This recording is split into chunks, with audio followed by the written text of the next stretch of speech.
I saw a Twitter post the other day about a person who was complaining that their game was just feeling too stale. Their favorite battle royale, which was Fortnite, was not releasing enough content on time to keep them interested, and that they were just bored, they just didn't know what to do.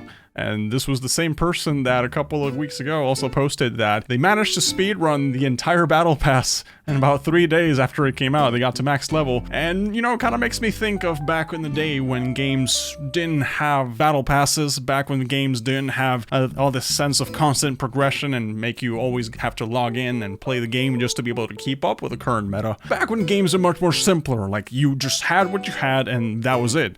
And if you wanted to play something else, and you just went to play something else, you didn't have to wait along for updates. And I think that art of gaming is slowly starting to die out, unfortunately, because now every game that's coming out lately, it just sort of feels like a rushed product. Like they just want to release the game as fast as possible to the market and see if people like it or not. And if people like it, then they start adding stuff consistently. And if that doesn't work, then they scrap it, which, you know what, kind of makes sense as a business perspective. But, you know, for me as the gamer, I kind of don't like that. I kind of don't like that I always have to constantly be playing the game to catch up with the current meta of things, like in Warzone, that you have to keep playing the game consistently to get the new meta, the new weapons, you have to unlock them and stuff. Or if you want to get all the latest cosmetics in Fortnite or in Apex, you have to always keep playing the game and keep up with the battle pass. And, you know, for a person who just no-lives a single game, you know what, that's kind of fine, that's kind of nice. But for a person who actually enjoys to play different kinds of games and just kind of take my time with them, it always feels like I'm missing out, and it just really takes away my motivation to play entirely. And I understand that no two gamers are created equal and that everyone plays games differently, but I've been noticing that lately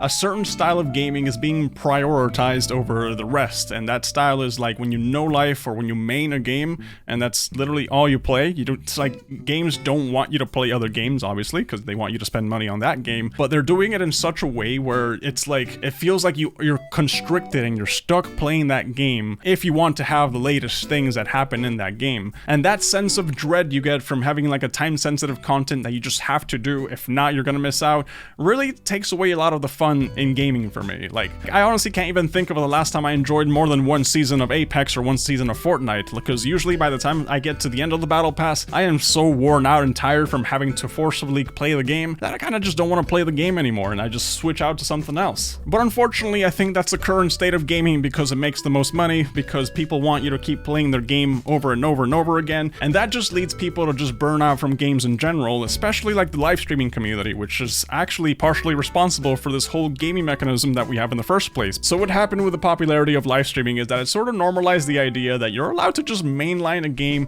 and just potentially just no-life it for the rest of your life, and that sort of makes sense as a streamer, because as a streamer you form a community around that game and you kind of just depend on it because that's your job. But what happens is that when viewers start watching that, they kind of just get the same idea, like, oh, I should probably play this game non-stop because that's what the streamer does and that's kind of what's fun. So gaming companies see that and they're like, holy crap, we need to start pumping out content to keep this game fresh instead of just focusing on making newer and more fun and exciting games, you know? That's why you see a lot of these companies try to avoid the idea of like sequels. They just want to keep the same game and they just keep pumping and pumping and pumping because, you know, at the end of the day, you can just take something that's already made and sort of just keep putting updates on it, and that's a lot easier than just having to make an entirely new game from scratch, right? And people are just kind of upset at that because they've gotten so used to playing the exact same game that they just don't want to play anything else. They really don't. And then just gaming as a whole is in this like weird little feedback loop where people are just want to play the same game, but they're bored of this game and they just want to play something different, but it's also the same thing. I don't know. I feel like gaming is in a really weird spot right now because of that. And I honestly don't know for how long this is going to go for, but based on what I'm seeing with the gaming companies, they have no interest in changing the way things are going. And gamers, even though they're burnt out, they're tired, and they just want something fresh, for some reason, they also don't want to do that either. Yeah. So that's all I wanted to share with you guys. Thank you for watching.